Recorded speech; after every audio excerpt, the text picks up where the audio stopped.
Today we are discussing accepting the brutal reality behind the circumstances we are presented with.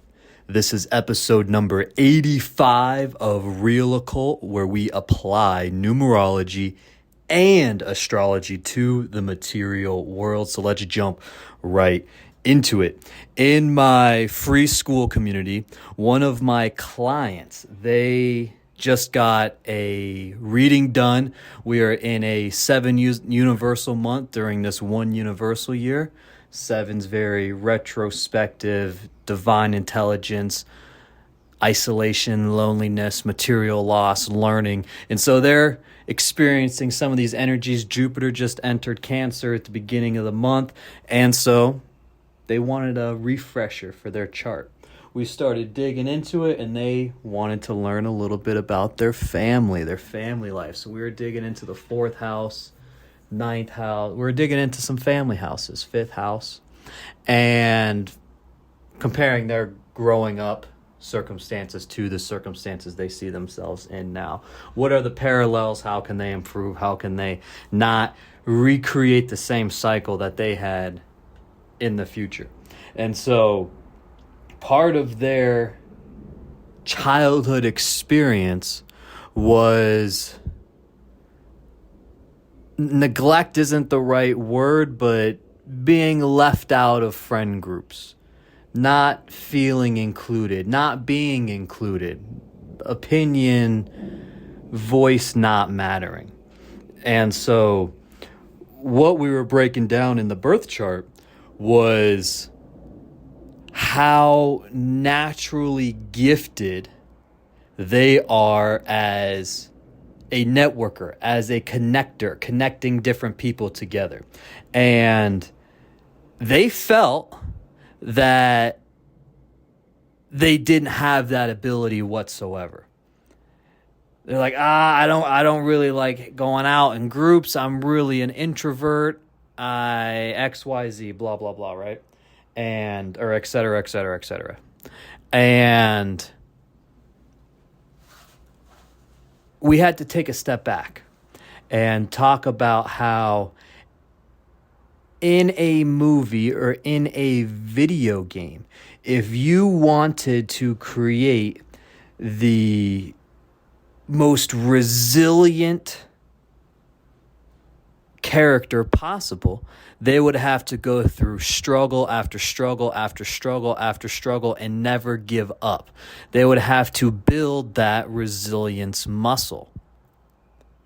And so taking that same concept one step further, I was explaining to them how based on their chart, I can see crystal clear the different connections at play that makes, or that has this person so naturally gifted as a networker and a connector.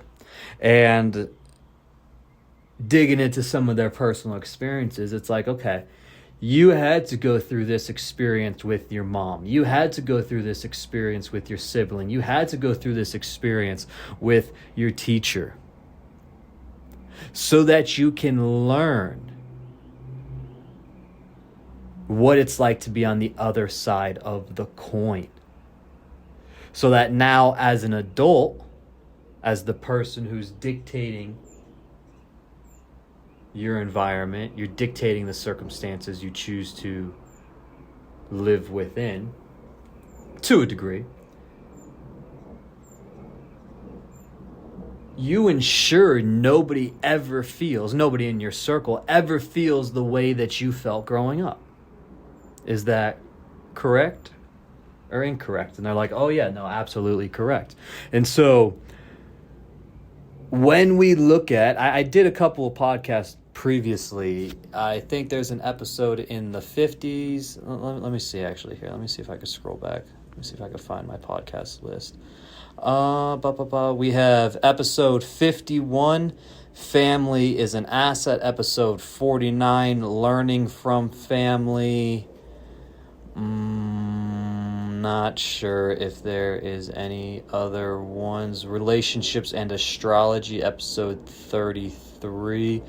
Those are probably the three biggest ones. I thought there might have been another one. It's All Meant to Be, episode 55. Might talk a little bit about family.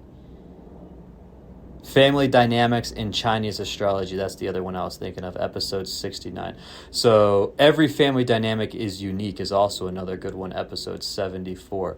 So if you are interested, you can take a look back at any of those episodes. And I talk about how we chose to be born into the family dynamic that we had growing up. So as we move through these universal cycles, 0 to 9, they're all moving in 9-year cycles. You could think of them as buckets or layers of paint. They stack on top. They build up to something bigger. 0 to 9, we are completely... And I used to run a 150 plus family before school, after school program. And this is so unbelievably true. 0 to 9, as a child going through that experience, we are solely at the whims of other people. Our lived experience is solely being dictated by other people. You get to that 9 to 18-ish, and now we start to dip our toes into the water. We start to have a little bit more free will. That 18 to 27, when we hit that Saturn return, that's that first cycle of energy where we are dictating our circumstances on our own. And so those first two cycles, 0 to 9, 9 to 18, we are dependent upon the family environment we were born into. We chose that family environment so that we can be refined and have the experiences we have to have in order to ultimately fulfill the role we're meant to fulfill for society as a whole. And so you can look at some of these actors, some of these musicians, some of these athletes, some of these politicians, some of these high-profile business people. People complain about nepotism and, family. It's like, that's because that person has to fulfill that role. They are designed to fulfill that role. They were born to fulfill that role. If they don't fulfill it, somebody else is going to, because the universe will always fill the vacuum. And so that energetic void will be filled by somebody. The only question is, who is that somebody going to be? And so on a random day, I don't know what the number is, hundreds to thousands, tens of thousands of births every single day, right, around the world. So there's all of these micro iterations of these energies. This is why you can look at a random musician's birth chart and they're like, they're super into metal and it makes sense. Their numerology and astrology fits perfectly. It's like, yeah, because there's hundreds, thousands of people with very similar energies, micro iterations of that energy. One of them was going to be fulfilling that role for society as a whole. And we dictate the magnitude of the energy that we allow to flow through us. And the amount of energy we allow to flow through us is influenced by this birthing environment, the environment we were born into. And so telling my client here, and once again, if you're interested in the free Skool community, it is skool.com/real occult, skool.com/real occult. If you join now, you can get a free multi-call reading and strategy session, by the way. And so what I was having to tell my client when we were having a breakdown over their reading is these experiences happened for you, not to you. You had this go down with your mom. You had this happen with your sibling. You had this happen with your teacher so that you can be refined in order to fulfill this role for other people that you now fulfill. And so asking, have you missed a birthday? No, I never miss a birthday. I always get to cards and I always send a text and it's always an awesome thing. Fantastic. You're fulfilling that role for the group so nobody will ever feel neglected the way you did growing up. If you didn't feel that way growing up, you might be, and probably were in a previous lifetime, probably the person doing the neglecting. You're just now this time living on the other side of the coin. And so when we zoom out these layers, our entire lifetime is simply one stepping stone in the many stepping stones that is our soul's journey.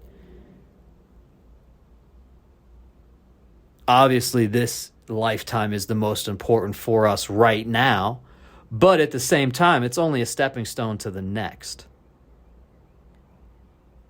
Which is just like every other moment. You go to the Olympics, a pinnacle point in someone's career. That Olympic moment is only the stepping stone to the next. Whether you win the Olympics or you lose the Olympics, if you lost, it's like, okay, you went to one Olympics. Did you ever go back, or were you one and done? Were you one, lost, and now came back and won 2 golds, or one, went to one, didn't win, now became the greatest Olympic coach of all time for your sport? Or did you go to one, win gold, never compete again? Did you go to one, win gold, go back 3 more times, never podium again? Did you go to one, win? You see what I'm saying? No matter what happens, that experience is simply the stepping stone to the next experience. And it's like that with everything. Getting married. You had the wedding. Fantastic. That's now the stepping stone to the next storyline. We got married and then had a 40-year marriage. We got married and then got divorced. We got married, had a bunch of kids, had a bunch of grandkids. The story is just the stepping stone to the next. This experience is we're always stepping stoning to the next. So our lifetime as a whole is simply the stepping stone from before into the next lifetime after this one. So the whole point of this entire thing, and I'll wrap it up here, is we were born into the environment we were for a reason. We were born with the traits, the energetic gifts, the unique talents that we have for a reason. We are meant to fulfill our role for society as a whole. This is something that is near and dear to my heart because I'm colorblind. I failed the color testing in 1st grade, refused to believe it. 2nd grade, retested, started trying to cheat the books, basically guessing the colors, kind of figured out, okay, the numbers are going in this kind of order. I've seen this book before. My brother's also colorblind. Which book did you have? Blue color, blue cover, yellow cover, fantastic. Did you?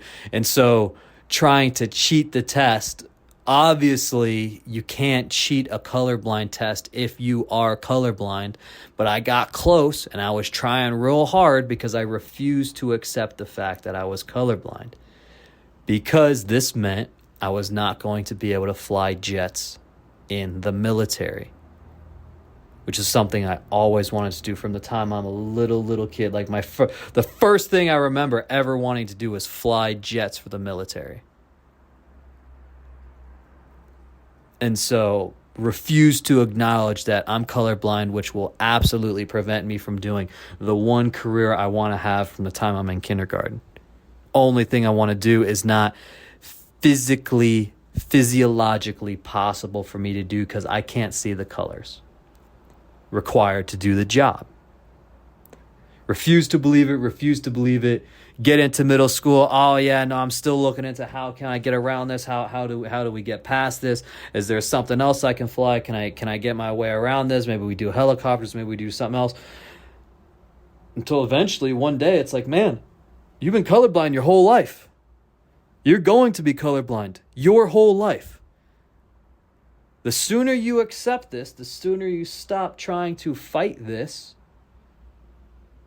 the faster we get to move on and start doing the things we're supposed to be doing. Start fulfilling our role for other people.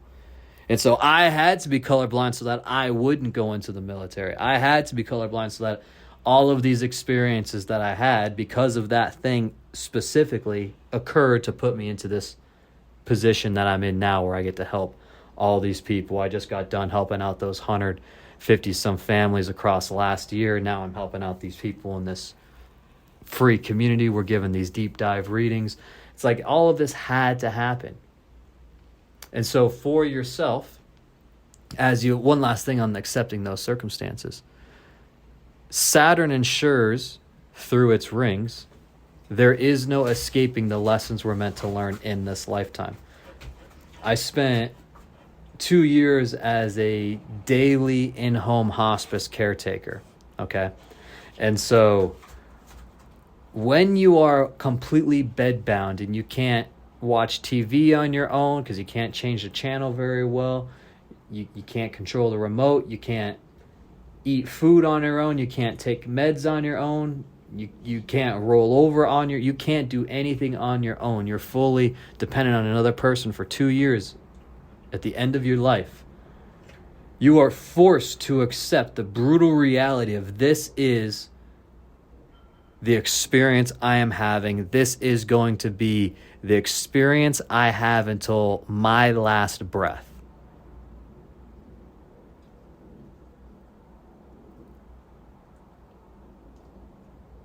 And so when you're born colorblind, when you're going through hospice, you are forced to experience the realities of these circumstances. And the sooner you acknowledge them, the sooner you can find the things to be grateful for within each of these experiences, because there's positives and negatives to every trade-off that we make. And so once we accept our circumstances, we now begin to start making progress, moving forward, so that, like I said, ultimately we can fulfill the role we were meant to fulfill in this lifetime. I hope you got something out of this. If you have any questions, skool.com/real occult, skool.com/real occult. It's completely free online community. If you join today, you will be able to book and schedule a free multi-call reading and strategy session. I hope you got something out of this, and I will talk to you again soon.